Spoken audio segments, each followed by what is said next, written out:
Vanessa, we've been talking a lot about cash management for corporations, particularly as we start to see interest rates potentially start to come down, but still at a time where we still see interest rates elevated enough where it gives some incentive to keep cash parked in money markets and other sort of short-term duration securities. Are you seeing any shift, though, in that strategy as we await the next step by the Fed? Well, hello, and thank you for having me again, Romaine, and thank you for that question. So the last time I spoke to you all, and given my focus on corporate clients, this question is very topical, but the last time I spoke to you both on this show, this has been a constant kind of tug and pull with our corporate clients because the value is on the front end of the curve, right? So government, money market funds, your bank deposits, that's where our corporate clients who are very conservative investors who seek preservation of capital and liquidity above everything else, we're preferring to keep their cash. However, since the last time I spoke to you all, it seems like our corporate investors have now accepted that we are very close to the first Fed funds cut. So when I spoke to you all before, a few months ago, I commented that our corporate clients weren't necessarily all in unison in terms of just expecting the rate environment to fall. They didn't necessarily believe the expectations because we've seen expectations change so much. We fast forward to today, we're seeing clients accept this, and we've spoken to a number of clients over the past few months, corporate clients, where we were having this conversation, and they finally have implemented like a bond ladder. And this is a conversation we've been having with them over the past year.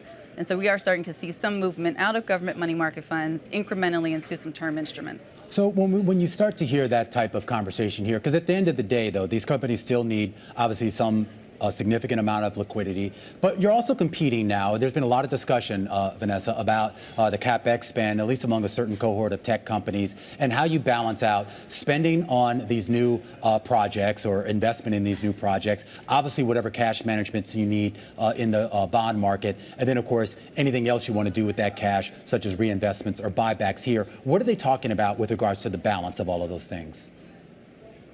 Good question. And yes, that's a constant battle, right? Or balance, I should say. I shouldn't call it a battle. I should call it a balance. Because these corporate clients largely have two buckets of cash. It's their operating funds, and then they have strategic cash, which they are using for projects in other areas of the business. And so this is why our investors are buy and hold investors, and they're investors that are focused more on cash flow when they are making investment decisions rather than always trying to achieve the highest yield or highest return. And so that's a constant battle, Romaine. We are, like I noted with the first question that I responded to, we are starting to see some incremental movements into that strategic bucket, so lock in a little bit of term, and that's because we are faced with a near-term rate cut. And so that's the reality right now. What do corporates do with corporate credit right now?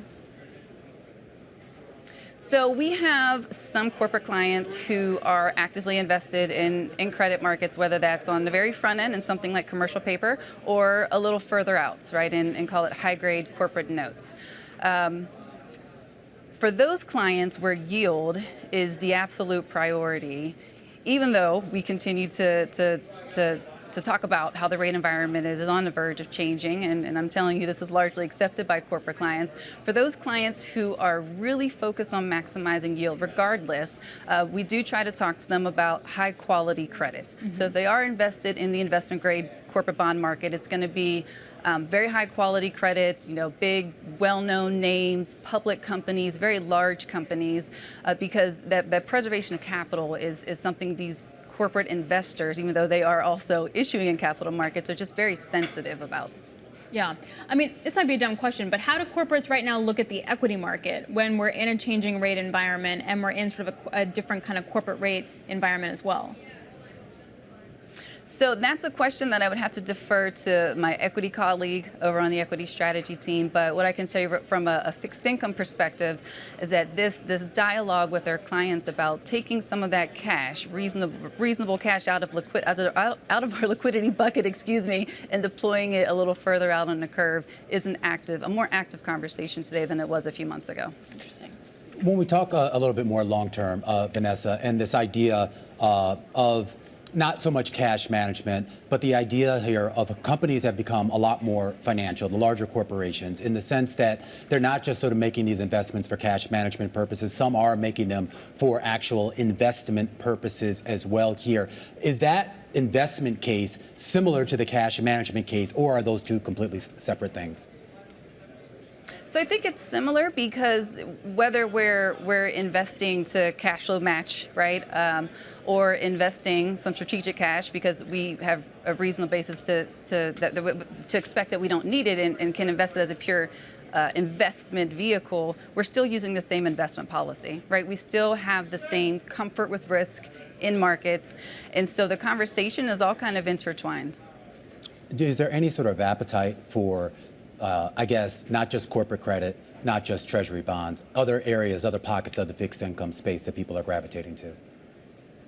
Yes, and so very good question, because one of the conversations, active conversations that we're having with clients right now as well, who are very focused still on maximizing yield, right? There are a few ways to do it. It's extending maturity, and that's one way we can do it by just investing in simple government securities, not taking on credit risk. We can do it in the credit market, in the high grade bond market, but we could also look at structure, right? There are callable securities, right? That's one instrument that some of our corporate investors buy, where you receive an above market return today if you're comfortable taking on that reinvestment risk. So there are other ways to maximize yield, and we're certainly involved in those conversations as well.